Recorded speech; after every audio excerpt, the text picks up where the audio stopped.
Hey, what's going on out there? I would like to welcome every single one of you to Water Your Soil. So before I get into this video, I would like to say, if you're new here, I have two rules over at this channel. The first rule is for you to always use your own discretion when it comes to credit cards and credit scores. The second rule, that's for you to verify everything that you learn, whether it's here on this channel, another channel, or anywhere. That should be a rule to life. So getting into the video. This video right here is going to be about some credit score news. And this credit score news is to serve as a major warning if you live in these 15 states. Now, I mentioned 15 states, but it's something that all of us should be paying attention to. Now, before I get into that, I would like to address something. A lot of times people leave comments on this channel, and it may take me a while to reply to a comment, or I might not reply at all. And I've been having some issues on YouTube, and this has been going on for a while. This has been going on for at least the last 4 to 5 months, where I haven't been getting notifications of my comments.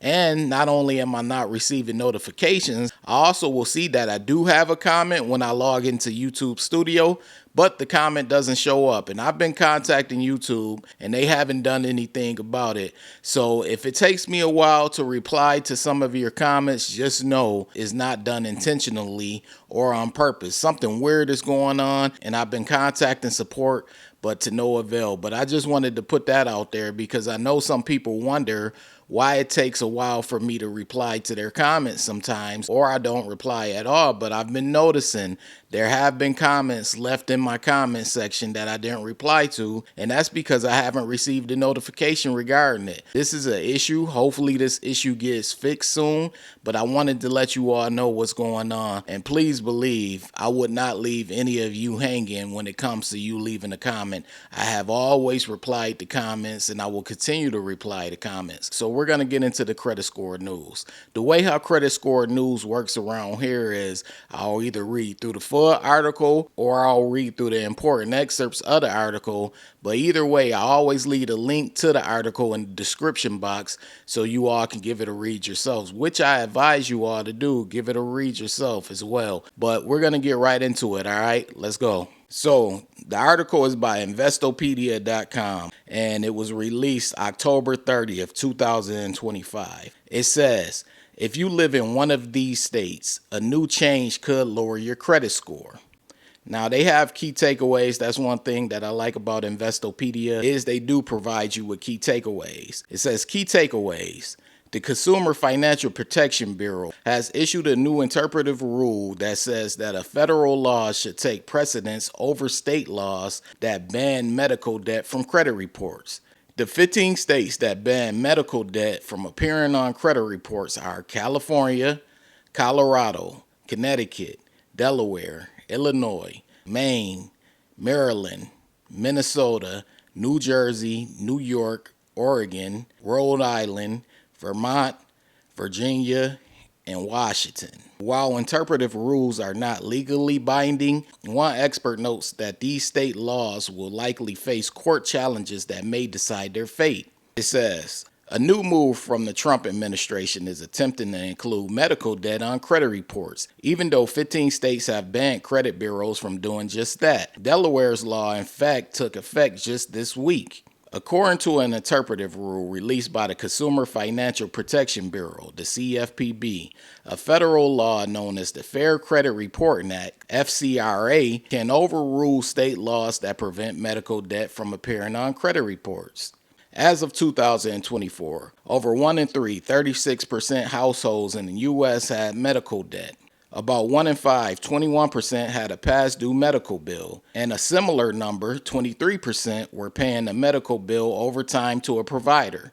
It says, quote unquote, in general, we should always try to find a way to make the economy more fair. And this doesn't do that, said Adam Russ, Director of Financial Services at the Consumer Federation of America.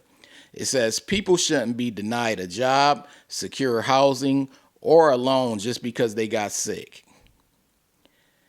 In a new interpretive rule, the CFPB claims that the FCRA preempts these state laws.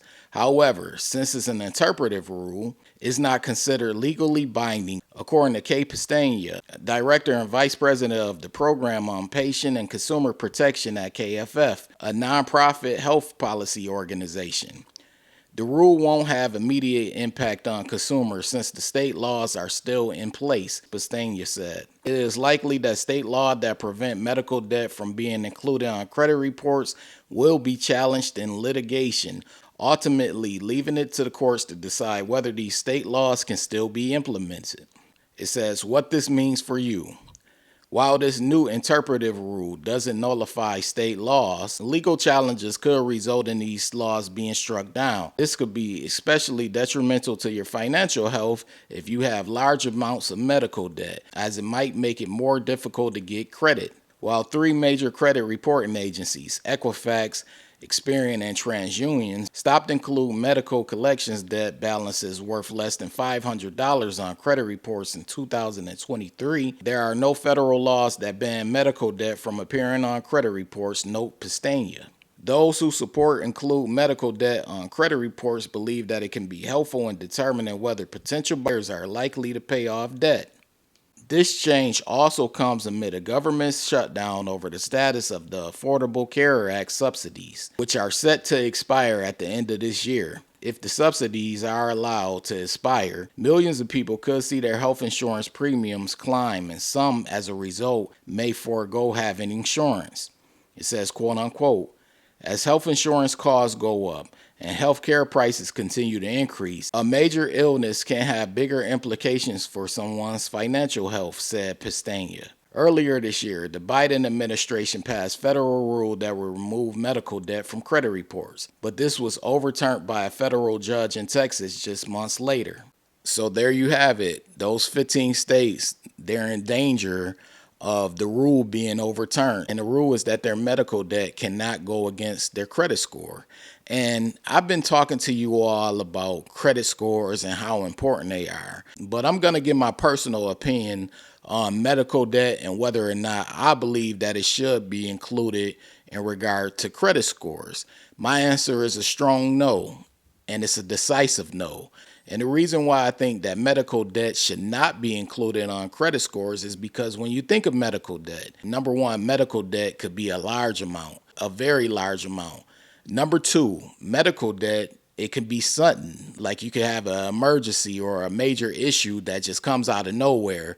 And you combine that with the first reason that I stated, with it being a large amount, it will be harder to pay that off and to manage paying that off, especially when you more than likely have other debts going on in life and other things going on in life. And number three, and this is the most important reason, when people are sick, one of the few things that they're worrying about is their finances and how they're going to pay off their debt.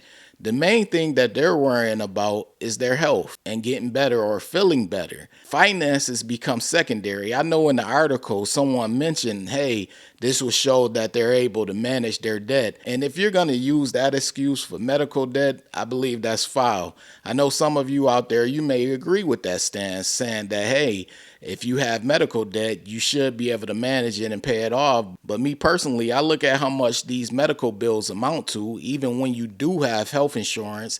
And let's say you have a trip to the emergency room or a hospital stay or whatever it may be, these bills can pile up big time, and it could be very hard for the average person to pay those bills off and pay them off in a timely manner. So I don't believe that medical debt should be included when it comes to a credit score. I just don't. That's my stance. Let me know your stance below in the comments section, because I'm sure we will get varying stances. So I want to start the conversation and know where you stand. But nonetheless, when it comes to these credit scores, it's always good to make sure that you are maintaining your credit score. So if you do have medical debt and they are sending you bills, at least try to make your on-time payments, even if it is the minimum payment. Like I stated, I don't believe medical debt should be included when it comes to credit scores. I look at it as a totally different expense and a totally different debt than maybe a house or a car or a student loan or a personal loan or credit cards.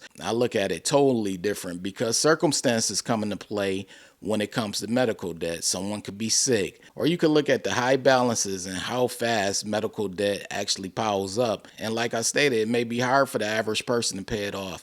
Even people who are wealthy, they struggle with paying down medical debt. So it usually hits them hard as well. So it's not something that I think should be included. I'm going to stand by that. But what I want to make sure of over at this channel is that I always educate you all on what's going on, and I share the news of what's going on, because this is important not only for the people who live in the 15 states that were mentioned, but for people who don't live in those 15 states as well. I think it's something that we all need to be paying attention to. I think it's something that could potentially impact every single one of us, and I just wanted to share this news with you all to let you all know what's going on. But outside of medical debt and medical bills, make sure that you are managing your credit report correctly. That means that you are paying on time. That means that you are cutting down on your debt and making sure that you are cutting down on your credit card debt or your loans or whatever it may be, and making sure that you are being smart financially when it comes to the accounts that are on your credit report. And when it comes to credit cards, I want you all to know I have a new credit card utilization calculator. Yep, a new credit card utilization calculator. It lets you calculate your credit card utilization for just about as many cards as you want. The average credit card utilization calculator only lets you calculate 5 credit cards, but the one on Water Your Soil's website lets you calculate more than 5 credit cards. In fact, you can keep it going to 10, 11, 12, whatever you want to do, but make sure that you do stop by and check out the Water Your Soil credit card utilization calculator, and make sure that you do bookmark it and save it to your favorites so you can use it over and over again. But before you go, I want you all to participate in my latest poll, and my latest poll relates to credit scores. The way you do so is you're going to click on the profile picture of this page, this Water Your Soil channel. It's going to take you to the home page of this channel. Once you're on the home page, you're going to see a section that says post. You're going to click on that post section and you'll see my latest poll as well as my previous polls. Be sure to participate in all of them. But anyway, if you're new around here and you feeling the vibe, this is Water Your Soil. Be sure to hit the subscribe button, turn on all notifications, that way you don't miss a future video, because I post often. That's clicking on the bell that you see and selecting all.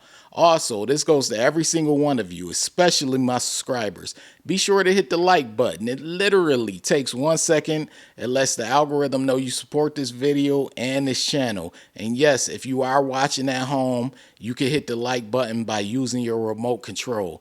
But anyways, I appreciate all of the support, all of you for stopping by. Be sure to check out my credit card utilization calculator and use it. It's a great tool to help you out. But once again, you're all appreciated. This is Water Your Soil, and I'm out. What's going on? This is Nell from Water Your Soil. So as someone who went from a 549 credit score all the way up to the 800s, I decided to share the same information that helped me go from poor credit to excellent credit. This book is titled Strategies to Master Credit. I put everything in this book, everything that helped me go from poor credit to excellent credit. All of the information is in this book. So I want you all to purchase this book. A lot of you have already purchased it, but it's available currently right now on Amazon.com and also MasterCreditBook.com. It's titled Strategies to Master Credit. You want this book. It has all the information needed in order for you to go from poor credit to excellent credit, or just simply maintain your good or excellent credit score. So get the book ASAP. And if you want something more in depth, you could take the course over at www.wateryoursoil.com. It's more in depth. There are actually chapters in this course, and it walks you through basically how FICO credit scores come about and how they're determined. And really, once you learn how FICO scores come about and the concept of credit scores, then you're pretty much on your way to either going from poor credit to good credit, or just maintaining a good or excellent credit score. So if you want something more in depth, I have the course over at www.wateryoursoil.com. All right.